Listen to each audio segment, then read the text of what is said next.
सभी का मेरे चैनल पर एक बार फिर से स्वागत है। सभी को नमस्कार। यूजीसी नेट और कई तरह की परीक्षाएं आ रही हैं, इसके लिए भारतीय करेंसी से संबंधित कुछ प्रश्न और तथ्य आज हम पढ़ेंगे। इसमें सबसे पहला जो तथ्य है वो देखिए, 19वीं सदी में ब्रिटिशों ने इस उपमहाद्वीप में कागज़ के पैसों की शुरुआत की। पेपर करेंसी कानून 1861 ने सरकार को ब्रिटिश भारत के विशाल क्षेत्र में नोट जारी करने का एकाधिकार दिया था। तो ये आप तारीखें नोट कर सकते हैं। इसके बाद 1935 ईस्वी में भारतीय रिजर्व बैंक की स्थापना हुई और उसे भारत सरकार के नोटों को जारी करने का अधिकार दिया गया। रिजर्व बैंक ने 10,000 रुपये का भी नोट छापा और स्वतंत्रता के बाद इसे बंद कर दिया। तो स्वतंत्रता के बाद 10,000 रुपये वाला नोट जो था वो बंद हो गया, उससे पहले छपता था। इसके बाद अगला प्रश्न देखिए, आरबीआई से संबंधित है। आरबीआई द्वारा जारी की गई पहली करेंसी नोट 5 रुपये की नोट थी, जिस पर किंग जॉर्ज 6 की तस्वीर थी। यह नोट 1938 में छापा गया था। तो तब अंग्रेज़ों का राज था हमारे देश में, तो इसलिए उसके ऊपर जो तस्वीर लगी वो किंग जॉर्ज 6 की लगी थी और 1938 में ये नोट छापा गया था। इसके बाद क्या हुआ, अगला प्रश्न देखिए। वर्ष 1862, इसमें महारानी विक्टोरिया के सम्मान में विक्टोरिया के चित्र वाले बैंक नोटों और सिक्कों की श्रृंखला जारी की गई थी। तो आज भी चांदी के सिक्के हमारे भारत देश में मिलते हैं। लक्ष्मी गणेश की फ़ोटो भी होती है, लेकिन पुराने सिक्के जो हैं आज भी महारानी विक्टोरिया वाले बाज़ार में मिल जाते हैं, लेकिन नोटों पर अब ऐसा नहीं है। आज़ादी के बाद अगला तथ्य है, 1950 में कागज़ के नोट के लिए सारनाथ के चतुर्मुख सिंह वाले अशोक के शीर्ष स्तंभ को चुना गया। तो अशोक का निशान है वो 4 शेरों वाला। इसने बैंक के नोटों पर छापे जा रहे जॉर्ज 6 का स्थान लिया। तो आप ये याद रखिएगा कि जॉर्ज 6 का स्थान किसने लिया था? अशोक के शीर्ष स्तंभ वाले निशान का, जो सारनाथ में बना हुआ है। तो बहुत महत्वपूर्ण प्रश्न है ये। इसके बाद वर्ष 1969 में भारतीय रिजर्व बैंक ने 5 और 10 इन रुपयों के नोट पर महात्मा गांधी जन्मशती स्मारक डिज़ाइन वाली श्रृंखला जारी की थी। तो 1969 के बाद जो था, महात्मा गांधी जी की तस्वीर भी नोटों पर आनी शुरू हुई, 5 और 10 रुपए के नोट पर। इसमें महत्वपूर्ण तथ्य क्या है? महत्वपूर्ण तथ्य यह है कि इससे पहले जो चलती नाव का चित्र था 10 रुपए के नोट पर, वो 40 से भी अधिक सालों तक चलता रहा।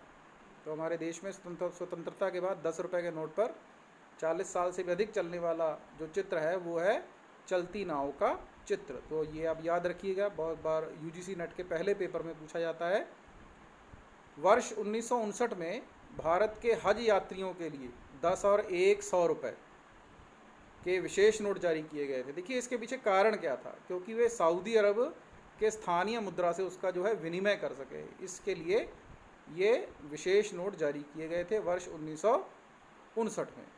तो यूजीसी नेट, यूपीएससी और अन्य प्रतियोगिताओं में ये प्रश्न आता है। फिर नवंबर 2001 में 5 रुपए के नोट, जिसमें महात्मा गांधी जी की तस्वीर होती थी और पीछे की तरफ मशीनीकृत खेती प्रक्रिया यानी कृषि के माध्यम से प्रगति दिखाई देती थी, को जारी किया गया। जून 1996 में 10 रुपए का नोट जारी किया गया।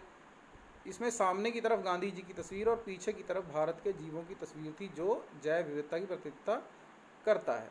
अब हम कुछ लघु प्रश्न करेंगे। अब भारतीय करेंसी से संबंधित कुछ लघु प्रश्न ध्यान दीजिए। ये प्रश्न अक्सर पूछे जाते हैं बहुत सारे कंपटीशन के पेपर्स में।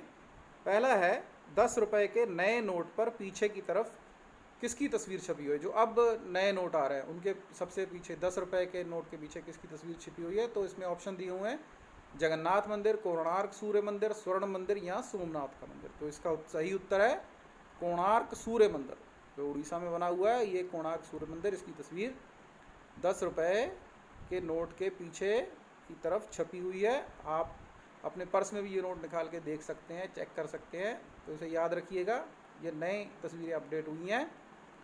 इसके बाद है 20 रुपए के नोट के बारे में हम बात करेंगे। 20 रुपए के नए नोट पर पीछे की तरफ किसकी तस्वीर छपी हुई है? एलिफेंटा की गुफाएं हैं, एलोरा की गुफाएं हैं, अजंता की गुफाएं हैं, या इनमें से कोई नहीं है। ये 4 ऑप्शन है, तो इसमें सही ऑप्शन जो है वो बी है, एलोरा की गुफाएं। तो 20 रुपए के नोट के पीछे किसकी तस्वीर छुपी हुई है? एलोरा की गुफाएं। तो आगे, इसके आगे हम नए नोट देख रहे हैं, बहुत सारे इसमें नए प्रिंट आ रहे हैं। 50 रुपए के नोट के बारे में हम बात करेंगे। 50 रुपए के नए नोट पर जो आकृति है वो किसकी छपी हुई है? रानी की वाव, कोणार्क मंदिर, हम्पी के रथ या लाल किला। तो इनको आप जरा ध्यान रखिएगा, याद रखिएगा। 50 रुपए के नोट के पीछे जो सी ऑप्शन है वो सही है, हम्पी के रथ। 50 रुपए का जो नया नोट आया है नीले रंग का, उसके जो पीछे तस्वीर छपी हुई है वो किसकी छपी हुई है? हम्पी के रथ की तस्वीर छपी हुई है। तो आप अपने नोटों को ज़रा ध्यान से देखा करिए आजकल। इसी तरह 100 रुपए के नए नोट के बारे में बात करें तो 100 रुपए के नए नोट के पीछे की तरफ किसकी आकृति छपी हुई है? कोणार्क मंदिर, हम्पी, रानी की वाव या इनमें से कोई नहीं। तो ये इसका जो सही जवाब है वो है रानी की वाव। तो रानी की वाव जो है वो इसका सही उत्तर है। 100 रुपए के नोट के पीछे जो नया जारी किया गया है रानी की वाव की तस्वीर छपी हुई है। इसे अच्छी तरह याद कर लें, अक्सर ये पेपर में पूछा गया है, पिछले ये जो 1 साल से पेपर आ रहे हैं। उसके बाद 200 रुपए के नए नोट पर देखिए, 200 रुपए का जो नया नोट है उसके पीछे किसकी और तस्वीर छपी हुई है? सांची स्तूप, ताजमहल, रानी की वाव या कोणार्क मंदिर। तो इसका जो सही उत्तर है वो है सांची का स्तूप। तो सांची का स्तूप बना हुआ है, वो 200 रुपए के नए नोट के पीछे बना हुआ है। आप सभी नोटों को खुद भी चेक करें एक बार और देखें। वो सांची के स्तूप के नीचे भी लिखा हुआ है, सांची का स्तूप हर स्मारक के नीचे लिखा हुआ है। इसी तरह 500 रुपए के नए नोट पर किसकी आकृति है? लाल किला, रानी की वाव, हम्पी या सांची स्तूप। तो 500 रुपए के नोट के पीछे बहुत ही प्रसिद्ध इमारत लाल किला, दिल्ली का लाल किला जो है वो 500 रुपए के नोट के पीछे छपा हुआ है। इसको आप याद कर सकते हैं। इसके बाद आगे जो है वो 2000 रुपये का नोट भी जो बहुत चलन में है। 2000 रुपये का नोट डीमोनेटाइजेशन के बाद ही आया था, 2000 रुपये का नया नोट। तो इसके ऊपर किसकी आकृति है? इसके ऊपर लाल किला है, सांची स्तूप है, मंगलयान है या रानी की वाव है। तो ये 4 ऑप्शन दिए हुए हैं, सही ऑप्शन जो है वो है मंगलयान। तो आप 2000 रुपये के नोट को आप देख सकते हैं, उसके पीछे एक यान बना हुआ है। ये कौन सा यान है? मंगलयान। मंगल ग्रह की तरफ जो भेजा गया था वो मंगलयान बना हुआ है। इसके ऊपर फिल्म भी बनी हुई है ना, आप सबने देखी होगी। तो आगे है, भारतीय करेंसी नोट पर कितनी भाषाएं होती हैं? 13 होती हैं, 15 होती हैं, 17 होती हैं, 20 होती हैं। तो कितनी होती हैं? इसका सही उत्तर है सी, 17 भाषाएं जो हैं वो भारतीय करेंसी नोट पर होती हैं। उन्हें याद रखिएगा, ये छोटी छोटी बातें हम ध्यान नहीं देते हैं। तो अगला प्रश्न देखिए, भारतीय रुपए का ISO कोड क्या है? कौन सा कोड है? INR है, IR है, RBI है या INC है? देखिए INR, इंडियन रुपीज़ इसको हम कहते हैं। इसका ए ऑप्शन इसका उत्तर है। INR का मतलब हम जो पढ़ते हैं वो हम क्या पढ़ते हैं? Indian rupees. तो इंडियन रुपीज़ के तौर पर INR इसका कोड है। तो ये अंतर्राष्ट्रीय पद्धति का मानक है भारतीय करेंसी का। आगे देखिए, भारतीय मुद्रा के लिए प्रतीक चिन्ह जो है वो कब चुना गया? आपने देखा होगा, अब हम मुद्रा को जैसे डॉलर वाले एस के बीच में एक लाइन खींच देते हैं, तो हमारे में हिंदी का र है और उसके बीच में एक लाइन खींची गई है। ये प्रतीक चिन्ह कब चुना गया? 2010 में चुना गया। इसका सही उत्तर है 2010। तो महत्वपूर्ण प्रश्न है ये। इसी प्रकार भारतीय मुद्रा के लिए प्रतीक चिन्ह का डिज़ाइन किसने तैयार किया? उस व्यक्ति का क्या नाम था? तो ये एक IITian थे, मैं आपको बता दूं, doctor Raghuram Rajan, doctor Uday Shankar, D Uday Kumar या इनमें से कोई नहीं। ये 4 ऑप्शन दिए हैं और सही ऑप्शन जो है वो डी उदय कुमार, जिन्होंने ये हिंदी के र वाला जो प्रतीक चिन्ह निकाला था मुद्रा के लिए। कौन थे वो? डी उदय कुमार। इसलिए इनके पीछे भी कुमार पड़ता है, र आता है, डी उदय कुमार। अगला जो प्रश्न है, भारत में मुद्रा आपूर्ति किसके द्वारा नियंत्रित की जाती है? कि कितना जो पैसा है नई करेंसियाँ जारी की जाए, तो ये किसके द्वारा जारी की जाती है? भारतीय रिजर्व बैंक के द्वारा नियंत्रित की जाती है? उत्तर इसका डी है। 4 ऑप्शन दिए हुए हैं, वित्त मंत्रालय, शेयर बाजार, एसबीआई, भारतीय रिजर्व बैंक। उत्तर डी सही है।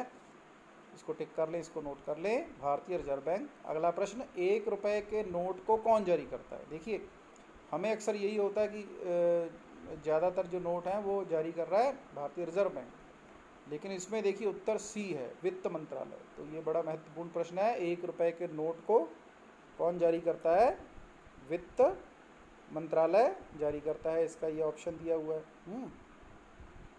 तो आगे देखिए आप, अगला प्रश्न है, भारत में कागजी नोट मुद्रा जारी करने का पूर्ण अधिकार किसके पास है? कौन जारी करता है? तो ये बड़ा आसान प्रश्न है, हम सभी जानते हैं कि नोट मुद्रा जारी करने का जो पूर्ण अधिकार है वो आरबीआई के पास है, रिजर्व बैंक ऑफ इंडिया के पास है। तो इसमें बी ऑप्शन जो है वो सही उत्तर है। तो ये सभी प्रश्न, चाहे बैंकिंग क्षेत्र हो, पीओ हो, उसमें इस तरह के प्रश्न आते रहते हैं, वित्त से जुड़े, बैंक से जुड़े हुए, फाइनेंस से जुड़े हुए। तो अगला प्रश्न देखिए, 1 रुपए के नोट पर किसका हस्ताक्षर रहता है? तो हमने पहले ही पढ़ा कि वित्त मंत्रालय इसको जारी करता है ना। तो दस्तखत भी, हस्ताक्षर भी जो है उसके ही होंगे, वित्त सचिव के हस्ताक्षर इसके ऊपर होते हैं। इसका उत्तर सही है, आरबीआई गवर्नर, वित्त मंत्री, वित्त सचिव, प्रधानमंत्री। सही उत्तर है वित्त सचिव, उसके हस्ताक्षर होते हैं। किस वर्ष नाबार्ड की स्थापना हुई? तो नाबार्ड एक संस्था है जिसके अंतर्गत सरकार की बहुत सारी योजनाएं जो हैं वो चल रही हैं। तो नाबार्ड की स्थापना कब हुई? 92 में, 62 में, 82 में, 52 में। तो इसका सही उत्तर है सी, 1982 में नाबार्ड की स्थापना हुई। अगला प्रश्न देखिए, भारत में पहली बार बैंकों का राष्ट्रीयकरण कब हुआ? ये बड़ा महत्वपूर्ण प्रश्न है, बहुत सारी प्रतियोगिताएं, परीक्षाओं में इसको पूछा जाता है। भारत में पहली बार बैंकों का राष्ट्रीयकरण 1969 में। तो उसका सही जो उत्तर है वो है 1969, सी, 1969 में पहली बार बैंकों का राष्ट्रीयकरण हुआ था। आगे है, बुल एंड बियर शब्दावली का संबंध किससे है? बुल एंड बियर, भालू और बैल। आपने देखा होगा अक्सर स्टॉक मार्केट में इसका प्रयोग किया जाता है ना। तो इसका जो सही उत्तर है वो भी स्टॉक मार्केट है, इसका संबंध है स्टॉक मार्केट। 4 ऑप्शन दिए, उत्तर सी बिल्कुल सही, स्टॉक मार्केट। अगला, भारत में सिक्कों की ढलाई का काम कौन करता है? देखिए, टकसाल हम बोलते हैं उसको, है ना, जहाँ पर सिक्के ढाले जाते हैं। तो ये कौन करता है? वित्त मंत्रालय करता है, भारतीय रिजर्व बैंक करता है, प्रधानमंत्री कार्यालय करता है, नाबार्ड करता है। तो कौन करता है? वित्त मंत्रालय सिक्कों की ढलाई का काम करता है। तो ये इसका सही उत्तर, उत्तर है। अगला प्रश्न है, आरबीआई का राष्ट्रीयकरण कब किया गया? तो उसका सही उत्तर बी है। देखो, बैंकों का राष्ट्रीयकरण था 1969 में, और आरबीआई का राष्ट्रीयकरण कब किया गया? 1949 में। तो दोनों में जो है 20 साल का फर्क है। आरबीआई का राष्ट्रीयकरण 1949, बैंकों का राष्ट्रीयकरण 1969 में हुआ। ये इसका सही उत्तर है। 4 ऑप्शन में उत्तर भी 1949। अगला प्रश्न है, भारतीय रिजर्व बैंक के पहले भारतीय मूल के गवर्नर कौन थे? तो देश की आज़ादी हुई तो पहले गवर्नर जो थे भारतीय मूल के, भारतीय रिजर्व बैंक के, वो कौन थे? C D Deshmukh. इसमें 4 ऑप्शन दिए हुए हैं, Osborne Smith, C Rajagopalachari, L K Jha, सी डी देशमुख। तो इसमें डी उत्तर है, सी डी देशमुख। ये भारतीय मूल के पहले गवर्नर थे भारतीय रिजर्व बैंक के। अगला प्रश्न जो है वो भी भारतीय रिजर्व बैंक से जुड़ा हुआ है कि इसका लेखा वर्ष कब से कब तक होता है। देखिए, आम लोग, जो हम लोग हैं, मध्य वर्ग है, या जो टैक्स भर रहे लोग हैं, उनका होता है कब से कब तक? 1 अप्रैल से 31 मार्च तक होता है ना। और हमारा जो है, इसका जो है भारतीय रिजर्व बैंक का लेखा जो है, ये कब होता है? 1 जनवरी से 31 दिसंबर तक। तो इसको आप ज़रूर ध्यान रखिएगा, इसको गड्ड-मड्ड मत करिएगा। उत्तर इसका सी है, ठीक है। तो ये बहुत ही महत्वपूर्ण प्रश्न आपके लिए लेके आया था। आगे भी मैं इसी तरह का काम करता रहूँगा, आपके लिए महत्वपूर्ण प्रश्न लेके आता रहूँगा। मेरा चैनल अच्छा लगा हो, वीडियो अच्छा लगा हो, तो चैनल को सब्सक्राइब करें। आप सबका बहुत बहुत धन्यवाद। आप सबका स्नेह और प्रेम इसी तरह मिलता रहे, तो मैं इस तरह की और भी वीडियोज़ आपकी जानकारी को बढ़ाने के लिए आगे पेश करता रहूँगा। आपका हरीश शर्मा, बहुत बहुत धन्यवाद। चैनल सब्सक्राइब करें, एक बार फिर से रिक्वेस्ट है, और ज़्यादा से ज़्यादा इस वीडियो को लाइक और शेयर करें। धन्यवाद।